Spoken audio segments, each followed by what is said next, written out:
Good morning, it's day 5 of the X-Pyr 2024. My name's Judith and I'm standing at the ski station at Marsella.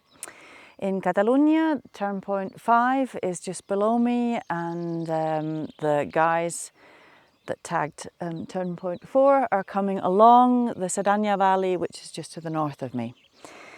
I'm going to give you a brief update now about what happened yesterday. I'm going to give you more news about individual athletes later. So much happened yesterday.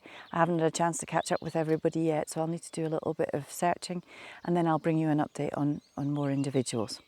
But a few news items about individuals. If you didn't hear it yesterday, Team Turkey, Barış, has had to withdraw with his ankle problems, and the other withdrawal we had was Johannes Helleland from Norway. What happened to him was he's not injured or anything, but he was approaching turn point 2, and with the thunderstorms we had yesterday, he had to take avoiding action of a storm cell, and that meant he missed the turn point, and he decided to withdraw from the race because it's such a pain to have to go back to a turn point that you've missed. And he missed it because he had to make a safety decision. Because of the thunderstorms, some people were sucked into cloud and they've been penalised. So the 3 pilots that are not allowed to move this morning are Thibaut Foglet from Belgium. He's been penalised for 3 hours, and Tommy Friedrich. So both of those cannot move until 10 o'clock this morning. They're stuck. Noé Kort, we did an interview with him at 9 o'clock last night after he finished for the day, and he really did get sucked into the cloud. He was trying to avoid it by flying south, but didn't expect the thunderstorms to reach so far. And by the time he realised that the 2 meters per second that he was thermaling in had turned to a lot more, and the winds had picked up to 70 kilometres an hour, it was too late for him to try and escape the cloud, and he got sucked into it, and he's been penalised 6 hours, so he's not going to be moving until 1 o'clock this afternoon. He also didn't sleep all night because he was worried about what was going to happen with his penalisation, so he'll be catching up on some sleep this morning. João Veiga had a difficult landing yesterday, had to land very early and missed all the good flying.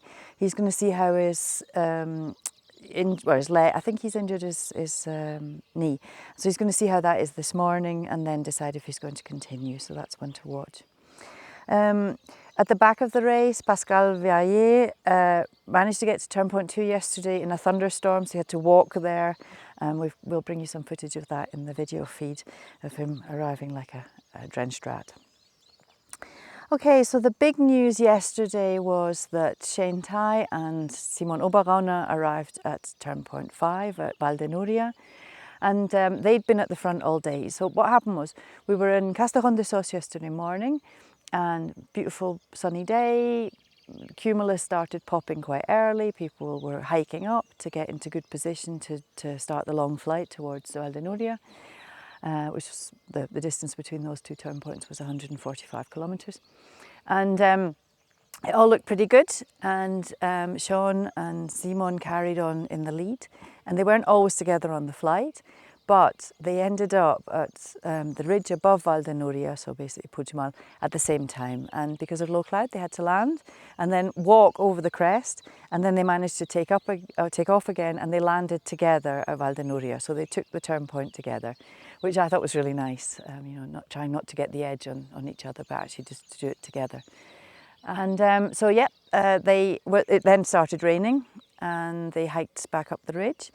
And so at the moment, Shane is at Valter 2000. That's a ski station a little bit to the east of Núria, along the same ridge. If you basically climb up Núria and then just walk along the ridge, you get to Valter 2000. But he's in a good place. It's a good decision to go up there. Simon is still close to Val de Núria. He's just walked up a bit of the hill, if live tracking is permitting me to tell you the truth. Sometimes you look at live tracking and you think somewhere's someone, but actually they've progressed quite a bit more. So that's the information I've got at the moment. Pierre-Remy is walking up to Caralps at the moment. Caralps is the train station of Val de Núria where the assistants have to go to catch the train. So that's where the hiking route starts up to Val de Núria. And Christian Schuck from Germany is close behind him. He'll reach Caralps in, I don't know, an hour or so. If they can tag that turn point before lunchtime and then hike up the hill, they're going to be in a good position to get to goal. The other one that's at the front is Mael Baguette. He's at Planoles, which is on the way to Ribes de Freser. I'm not sure he's going to be able to cut across, but they can do stuff that I think is unthinkable, so they'll progress quite well today. So, weather forecast for today. There's less of a risk of thunder in the Castejón de Sos area, where we've still got quite a few pilots. There's a higher risk of thunderstorms at turn point 5 at Valdenuria. And then when they progress to Goal, they've got the foothills of the Pyrenees, but then it's completely flat for the last 35 kilometres leading up to Santa Elena de Rodes, which is the end of speed section. So there's going to be a sea breeze effect, which is obviously against the direction of travel. And there's also going to be low cloud base there. So the people arriving first, if they arrive this morning, will probably have to run it or walk it. Anybody coming late, once the thermals get established better, and there's less possibility of a tramontana wind today, that we've got a very strong wind at the coast here, which, you know, like a Mistral and all the other named winds, it's a tramontana here. If they might actually do better later this afternoon, and it might be possible to fly. And so it could be that the winners, or the front runners, put in all the effort this morning and then get leapfrogged by somebody who comes later and just catches better conditions. So keep tuned this afternoon, because we could have another epic, exciting finale like we had in the last edition. So keep tuned, I'll try and bring you more, and I'll see you later.